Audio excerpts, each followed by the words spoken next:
welcome to today's webinar. My name is David Cash. I'm a member of the marketing team here at Mounts. I'm glad you've taken the time to join us today as we look at our topic of how to select a torque wrench or screwdriver to improve your quality control process.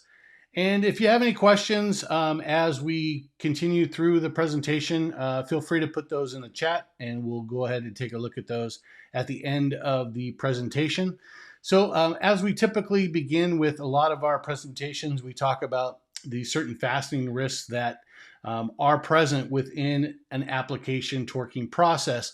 And one of the largest contributors to failure is going to be over torque. So if we do have a fastener that is over torqued, we could be putting that fastener into its past its yield point, and it could be susceptible to failure because any type of shock or vibration, because that fastener is in that yield point area, it can certainly break and fail. And you may see that in a number of scenarios.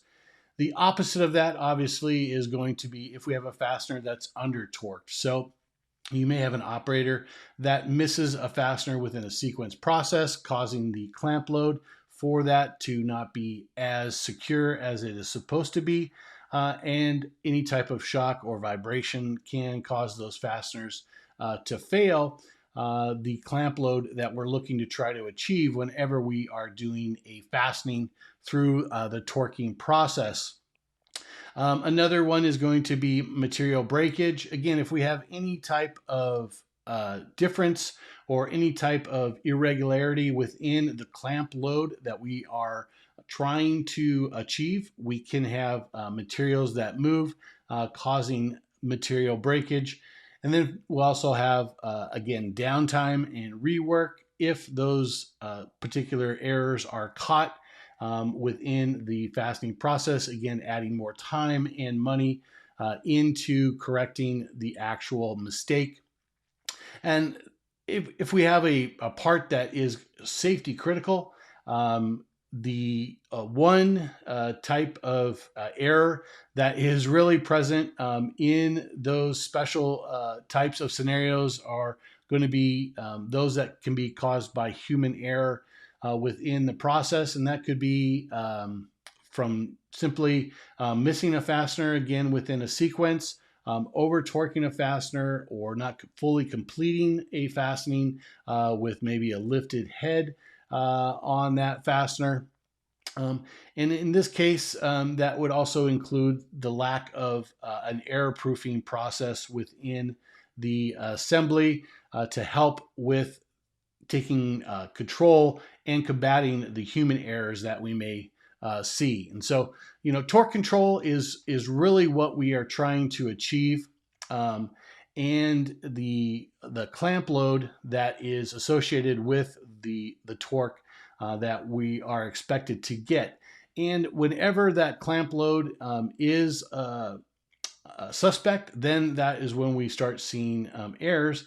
And so with that, we're looking at different torque limiting technologies and how those can play a part in trying to achieve the correct clamp load that we're looking for within our assembly processes. And so the best torque limiting technology, maybe it is something that you're not aware of, or the certain type of tool that may be producing a torque value within your assembly, but you may need something that is a little bit more reliable. This is what we're going to take a look at today. And so our first thing, the factors in actually selecting a hand tool for your particular requirements, and that's going to be dictated obviously by the application and the certain aspects within that are going to that are going to move us to selecting the right tool. And that could be the use of the what type of fastener you're using. It's also going to be any type of safety, or if there are additional stringent quality standards on that particular operation. It also are you going to be needing a preset tool for this, or are you going to be looking for an adjustable type of tool depending on the build and the again what may be best for that particular application? What type of ergonomic issues may you see with one tool versus another? And all of those factors go into what is going to be the best tool for your particular operation. And so we did mention it where there are preset tools versus an adjustable hand tool. And what are the differences that you may see in those cases? A preset tool is going to be easy to identify because there's typically no graduated scale on the outside of the tool.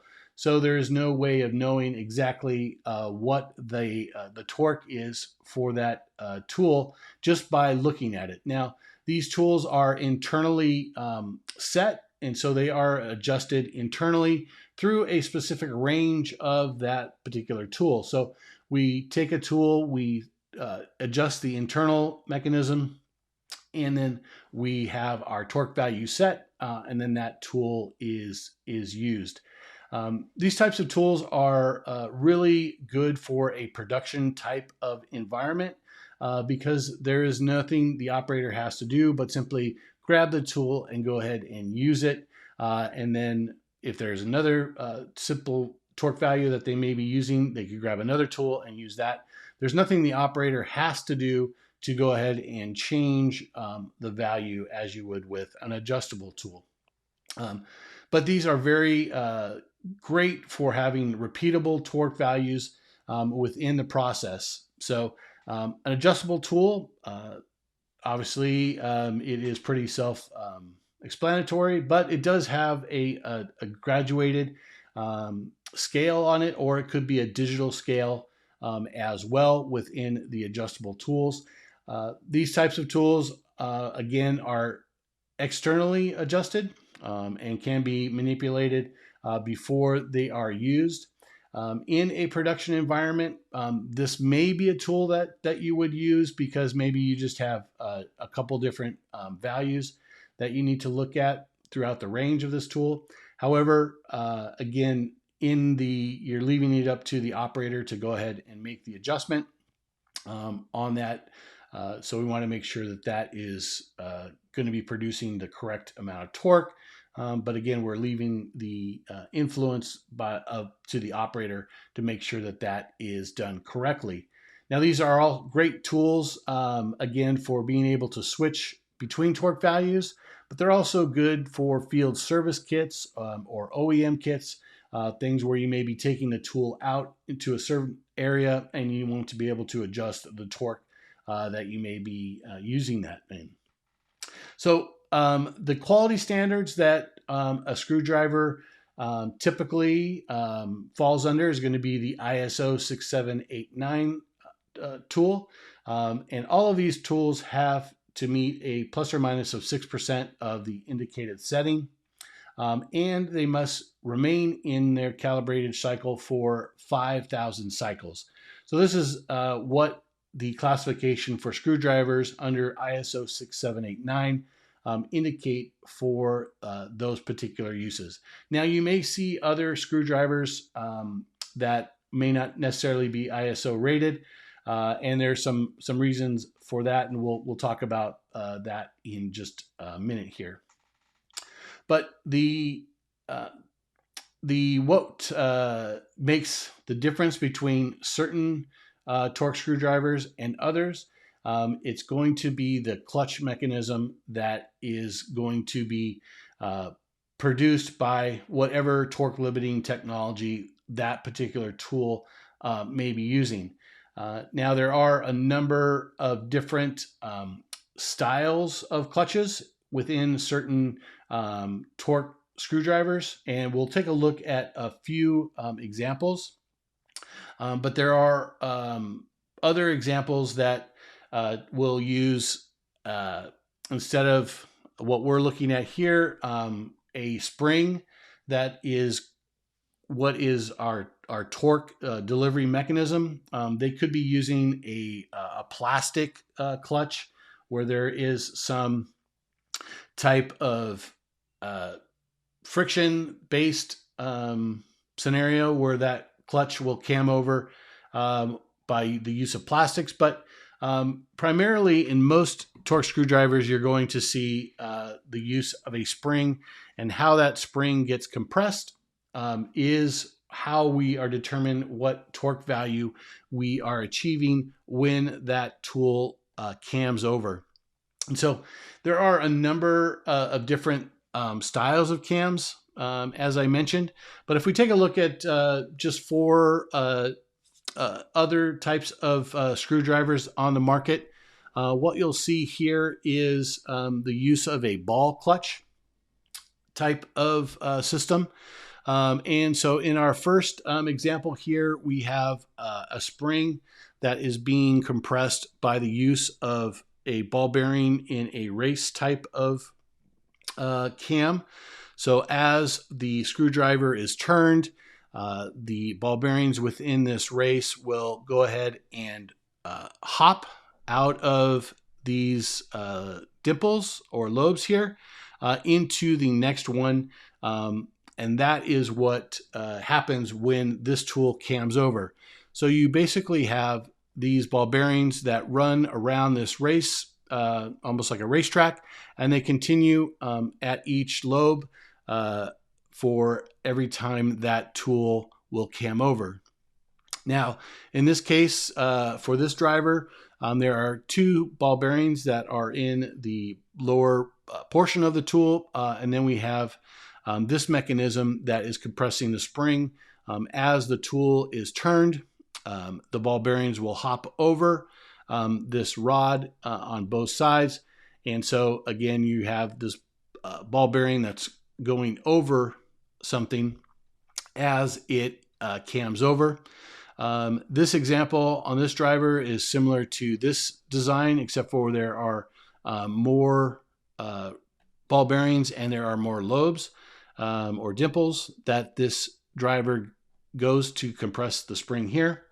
And in this example, it's very similar to this one, but there are two ball bearings that are on each side here. And as the wrench cams, it will hop over the ball bearing with the shaft here. And so that's what you may see in a number of different styles of mechanisms within some of the torque screwdrivers. Now, how our particular screwdrivers work is a little bit different. So we use a radial cam mechanism where we have three ball bearings that are in a housing, and as the screwdriver rotates, those ball bearings get pushed into the housing, and those ball bearings then push up on a larger ball bearing or a master bearing that then will compress the spring. And so as the screwdriver is turned, we have our three ball bearings that push onto a larger ball bearing, and that then in turn will go ahead and compress the spring. So it is a much different mechanism. Our ball bearings are constantly spinning in different rotations against the larger ball bearing that is on a thrust bearing as well. So we have a continuous movement on the ball bearings themselves, and there is nothing that the driver or the ball bearings are hopping over other than in the lobe of the cam, which is a 6-lobe cam for most of our screwdrivers. So there are other types of drivers that we have within our line. They would be considered a one-way clutch mechanism. These are really good for service types of scenarios where you may need a positive value or a positive engagement on the screwdriver as it goes in reverse. So you want to take a fastener out and then go ahead and torque it down. Once that cam happens in that screwdriver, then that clutch mechanism will give you the torque that you need, but you have full power in the reverse direction. For really delicate type of applications where shock or vibration may be an issue and you want to be able to control that, we have what would be an impact-free or our IFR drivers. And then we also have clean room versions of our screwdrivers as well that can be used in clean room environments. So let's go ahead and we'll jump into our first demonstration for today. So we'll take a look at a number of tools that we have within the hand tool lineup. We have our torque screwdrivers here. We have breakover style tools here that we'll talk about, click wrench, and then our cam over tools, and we'll look at those as well. But let's go ahead and we'll take a look at the torque screwdriver and how that functions for a preset style type of tool. So this is one of our FG drivers. If we want to go ahead and we want to preset this tool, we can do that with the use of a torque analyzer.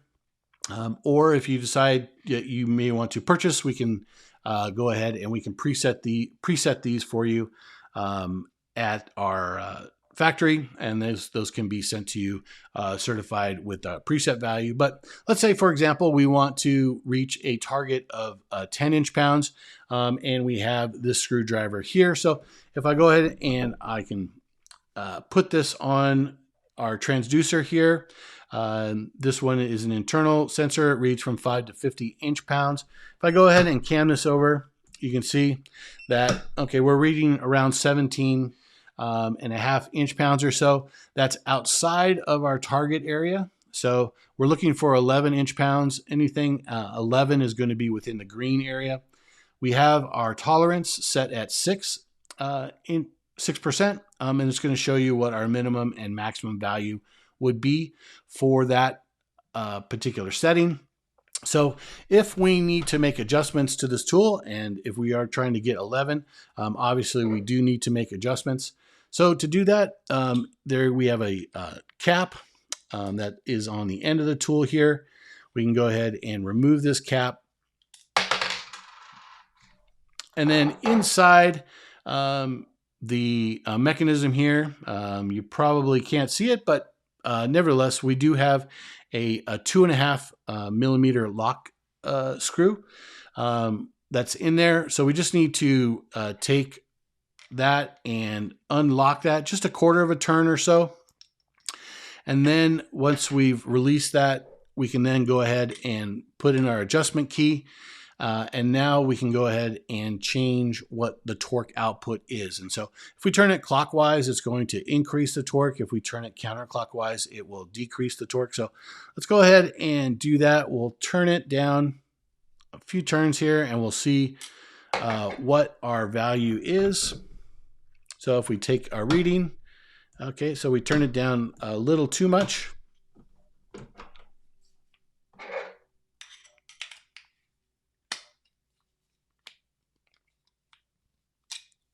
And now we can test it again. All right.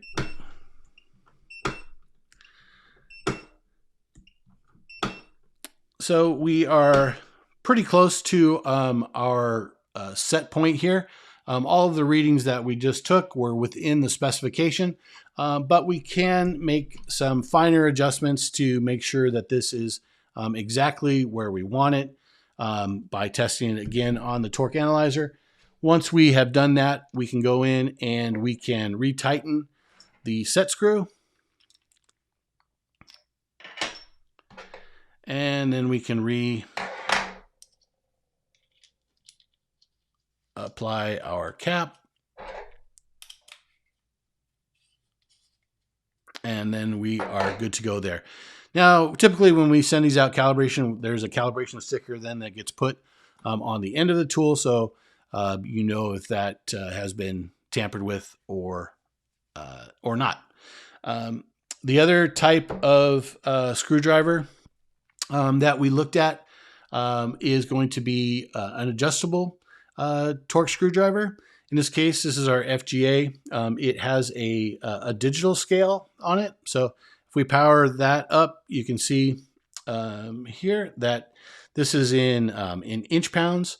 However, if we wanted to change the scale, we can do that by pressing here. It's going to change it either to kilogram force meters, or we can come up to Newton centimeters or Newton meters, or we can come back to where we were in inch pounds. So right now we're set at 7.3, but let's say we wanted to increase this to 7.5 inch pounds. Let's see, make sure you can see that. So we can just set the tool to 7.5. There is this mechanism in the back here that we use to set the lock on that. So then that becomes locked. And then what we can do is we can come in and then do our testing and make sure that we're at where we want.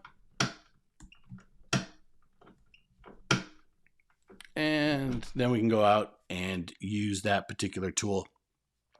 And we can calibrate these with multiple set points for the range of this particular tool. But that's how you would use the adjustable tool. Again, we can just simply unlock here, and you can adjust the torque either up or down with the back here, and then it locks, and you have your reading on the front of the tool.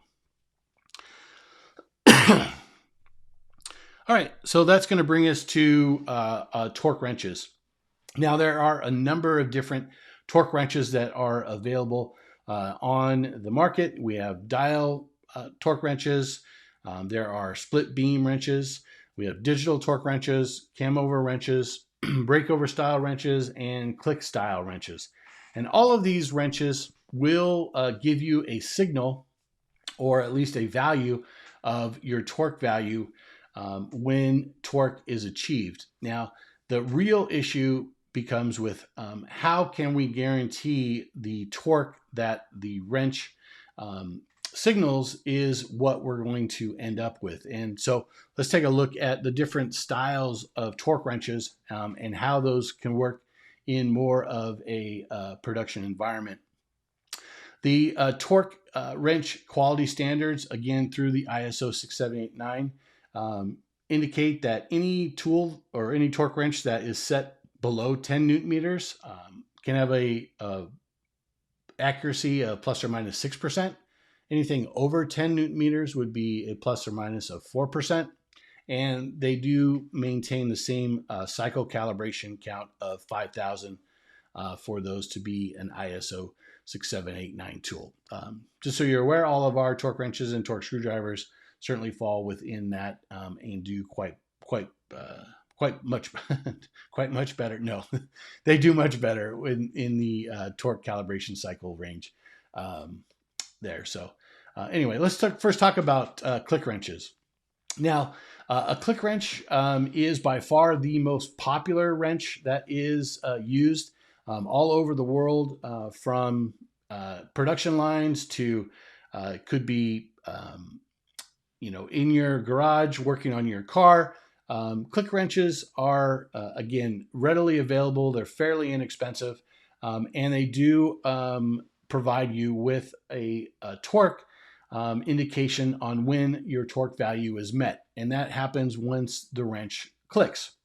Now, the problem is that the click wrench can often signal when you've reached the right torque, but it can't really guarantee that's the torque that you ended up with, because if you continue pulling past the click, you're adding more torque. If you double click or rapidly click the wrench, you are going over the torque value. So if you were presented with the question, is a torque wrench, a click wrench, guaranteed to provide you with the torque that the wrench clicks at?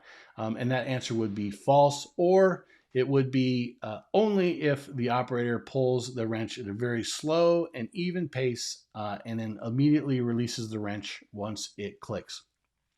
And we'll look at that in part of the demonstration that we look at wrenches. Click wrenches can be available in either a adjustable type of tool or a preset tool. And again, they can be extremely accurate when they click. However, they don't really guarantee how much torque is being applied because they are so operator dependent on how those wrenches are used. And to kind of give this a graphical illustration, you can see as we pull on the torque wrench, we're going to get to the setting. The wrench will click, but again, if we continue or the operator does not stop pulling on the wrench, we are adding additional torque to that application. And that certainly can be a very little amount of over torque, but oftentimes it is a lot of over torque. And so that is the issue with a click wrench and how it delivers torque to you for whatever fastening process you might be using it on. Another style of wrench is going to be a breakover style wrench. And so what happens in this case, we have the tool and on the head there, once the torque begins to achieve, that head is going to break over, indicating that we have reached our torque. Now that break can be anywhere from 20 degrees to 90 degrees, or excuse me, 45 degrees of actual break in that wrench before we can start over torquing there. But that would be a very difficult thing to do with the use of a breakover tool. But again, once that wrench begins to break, we've hit our torque value. So these are very good, again, in areas where you may need to control your torque. These tools are a preset style of tool. So you would set the tool to a specific value and go ahead and use that. And again, once that wrench begins to break, we have hit the torque value, signaling the operator to go ahead and stop pulling on the wrench. And graphically, what this would look like is we would come up to our torque value, the wrench would begin to break, and then we would really have to move either 20 or 45 degrees further before we start adding over torque to that particular fastener with a breakover style wrench. Now, the last wrench that we're going to look at is going to be a cam over style wrench. And so the way this mechanism works with this particular tool is the wrench will simply slip once torque is achieved. Very much like the torque screwdriver. As we turn the screwdriver, it will simply cam over and move into the next lobe. Same thing with the screwdriver, a little different mechanism, but same type of principle.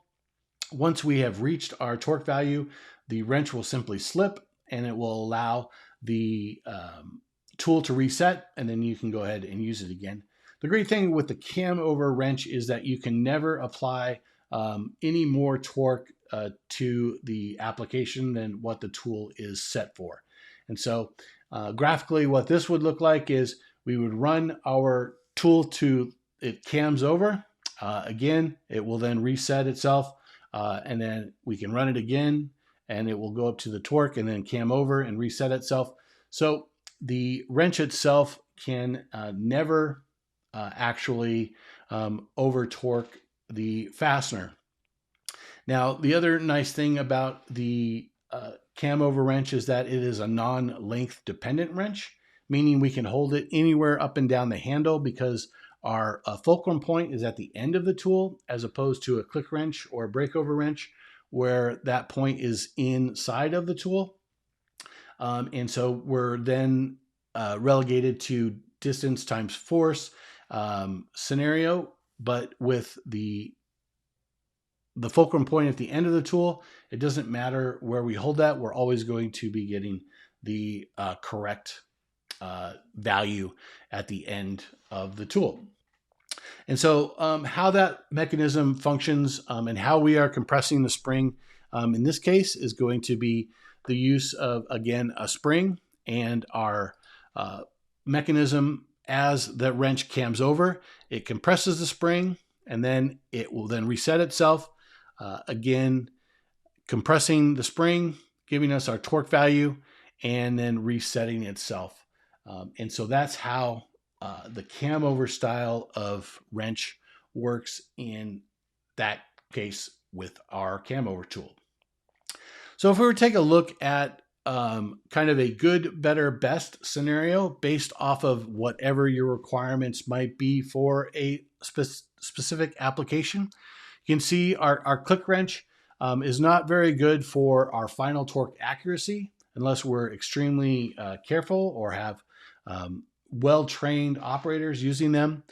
There's not much of an error-proofing mechanism in there. However, the torque range and the pricing of those is quite beneficial. Next will be the breakover wrench.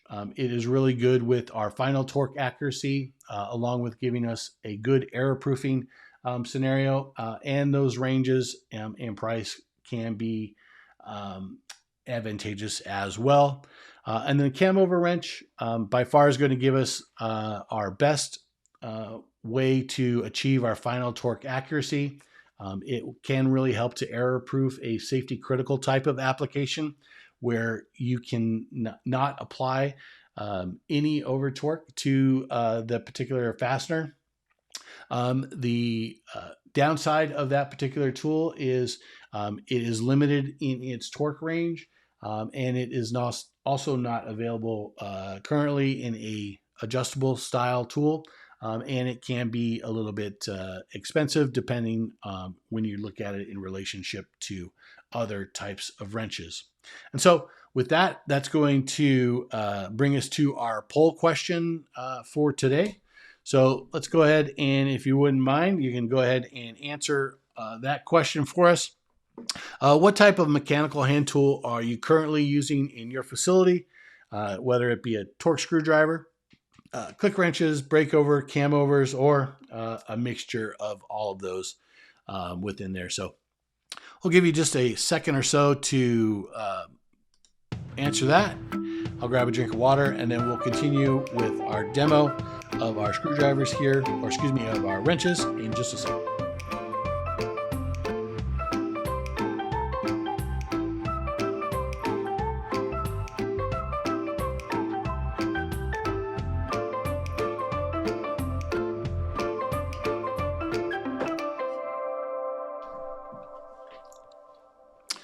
All right. Well, let's go ahead and end that. Thank you very much for your participation.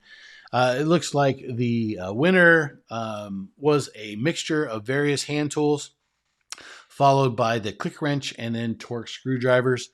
So thank you very much for participating in that. And then that's going to move us into our demonstration of our different torque screwdrivers within the use on the torque analyzer. So first, let's go ahead and excuse me, we'll take a look at the click wrench. And again, this wrench will allows us to be able to set this externally. We can turn this and we can go ahead and set our value. We reach our torque value when we hear the click. And again, there's really only about 3 degrees of movement from that click until that wrench remains positive, and we stop pulling on that. So inside of the tool itself, this head mechanism continues down to what would be called the jump block. And that is what happens is once this wrench reaches its torque value, the head will slip on that or cause that pivot block there or jump block to hit the inside of the wall of the tube here. And that's what's making our click in this style of wrenches. There's a couple other different styles of click wrenches, but that's how this one functions here. And so if, let's see, we have this set to around 30 inch-pounds or so. So I'm going to go ahead and change our torque value here to our target of 30 inch-pounds. And I'm going to change our mode that we're going to be testing in, and we'll set that to first peak. Now, what this will do is it measures actually the where the wrench clicks, and then it will also show us if there's any additional over torque to that. And when labs, calibration facilities do testing on click wrenches, they will use this mode to see where the wrench clicks, because if they used it in a peak mode, the measuring the highest peak torque, this will give them a lot of inaccurate readings, and so that's how that is done. And so if I go ahead and pull on the wrench, you can see it's clicking at right around 32. Let me go ahead and make a change here as well. Excuse me, to the we have it set right now to auto clear. I'm going to disable that so I can do it manually so you can see that a little bit better without it going away. So if I click on it, you can see our wrench is clicking at around 35 inch-pounds, but our final torque is at 54. And so if I slowly use the wrench, you can see, all right, 33, and we've got 33.7, but if I just casually use it, 32 and then 39, 32 and 45, 31 and 41. And so this kind of demonstrates the use of the click wrench doesn't really guarantee us where that wrench is going to end. But if we were to double click, again, you can see we're adding additional torque to the tool, or to the final torque that we're given. And so again, if we go slow and we pull it and we release it once we hear the click, you can see that we can get the correct value that we're looking for.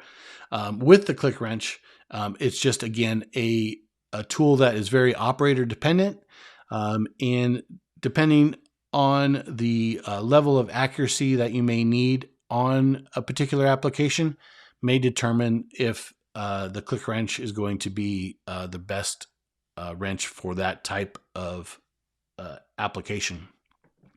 Next is going to be the, let's go ahead and take a look at the breakover wrench. And so in this case, this is our breakover wrench. What happens is once the torque value happens, that wrench will simply break over. Now this is the extreme of that, but if we go ahead and let's see, I think we're going to be in the ballpark. What's our torque here? Yeah, let's go ahead and change our mode to peak mode. And we're in the ballpark around 11. So let's change our setting here that we'll be looking for. 11.5 inch-pounds. And as we pull this, once this begins to break here is when we have reached our value.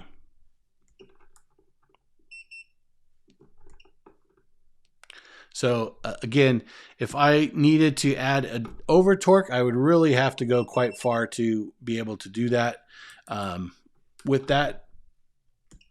So, but again, as the wrench click begins to break, that is when we've hit our torque value. Now the breakover style wrench can be really useful because we can have different heads. So this is an interchangeable type of tool.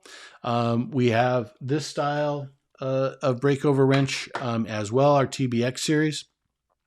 Again, it can be fitted with a different head configurations, whether it's an open end head, a boxed end head, or in this case, we have a ratchet. But once again, once the tool begins to break over, we have reached our torque value, giving the operator a clear indication that we have reached it, and go ahead and stop pulling on that particular tool. Now, next is going to be the cam over tool. And one thing that I didn't mention with the, let's see, 32, with the click wrench, let's go ahead and go back to that. So maybe this way you can see it a little bit more clear. Let me just make an adjustment to the camera here, so maybe you'll see the graph a little bit better. So we have a graph here, and this is our target torque area that's going to be in there. So you can see that if we pull on the wrench clicks at this point here, but you can see the additional amount of over torque that we get. Again, let's go ahead and clear that. If I just cam the wrench, you can see that the wrench clicks well within the good or nominal or within the requirements, but the additional over torque, you can see there what happens once the wrench clicks and then becomes positive again. We're adding additional torque to that. Now, if we were using a cam over style tool like this one, make sure we're in the right mode. Yeah, we're in peak mode. What happens here is if we use this particular tool, the wrench is going to simply slip once we hit our torque value, and it resets. So we can never come back and add additional over torque to that particular fastener. So this is again a great error proofing scenario where you can utilize a tool that simply will slip and not provide the operator with any way to over torque a particular fastener. And so for really safety critical applications, or those applications where you may be working, or you may have a part that for a subcontractor where you need to make sure that you're not adding additional torque, or you want to make sure the torque delivery is correct, the cam over style wrench is a great tool for those particular scenarios. So with that, I hope you've learned a little bit something about the different torque delivery mechanisms. And so we'll go ahead and jump into our questions for today. So Chris, do we have any questions? Morning, Dave. First question we had was, does the hand position on a click wrench influence the torque output when using on a torque tester? Yes, it certainly does. As I mentioned, the torque formula, our distance times force, is changed because the fulcrum point on a click wrench is inside of the tube, so it's not at the end of the tool. So when that wrench clicks, depending on where we're holding it up and down the handle, it's going to change the torque delivery output. So usually click wrenches are designed with a specific notation on where to hold the wrench on the handle. But if you add an extension to that wrench, you are then changing the torque delivery final output. All right, thanks, Dave. Hey, on that graphing element you're showing, there was a request if you can show the breakover wrench being on that graphing element on the Easy Torque. Sure, we can do that. And let's go here.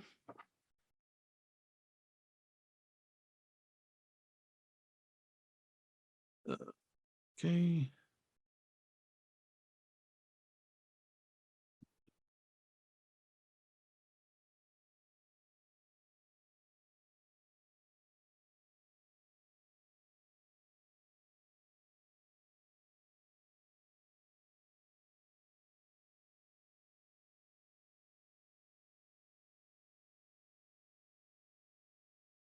So in this case, once we pull on the wrench, you can see that we get our delivery, and then as we release it, you will see the torque then going down. Now, if I keep the wrench bent, so I'm still applying load here, but it's not above our target line.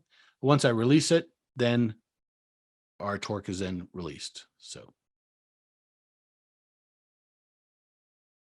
Thanks, hopefully Dave. that answers that question. Yeah.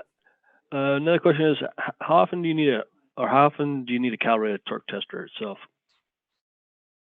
So the torque testers, those depending on what your particular company quality standards are, they can be anywhere from 6 months. Often, most of our customers will use a 12-month calibration cycle for the torque analyzers. We have then some customers that will do it every 18 months. So the recommendation is if you start at 6 months, and then you want to extend it to 12 months, that's obviously something that can be done. But for the most part, 12 months, I would say, would be the majority of our customers use 12 months. All right. Thanks, Dave. Another question we had was, what's the difference between a tool's accuracy and repeatability? So the difference between those two is you can have a tool that is very accurate on average, but it's not very repeatable. So if we take a look at a target, for example, if we have a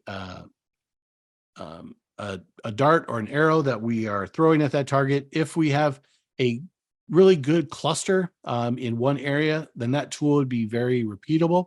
If that cluster is outside of the actual point that we would like to hit, then we would need to adjust that, in this case, a tool to allow those repeatable points to be on the accuracy of what the target is that we're trying to achieve. Now, you could have a tool that on average is very accurate, but is not very repeatable because, say, for example, if we had a value at 10 inch-pounds and a value at 20 inch-pounds and our target was 15, then we would, on average, we would be right, very accurate, but our repeatability is not very good. So that's basic difference between accuracy is how close we are to the target, and then repeatability, how close the readings are close to each other. All right, Dave. And that's the last of the questions we have. All right. Well, thank you so much for joining us today. We really appreciate you taking the time again to join us. And we look forward to seeing you next month in our next webinar. Have a great day.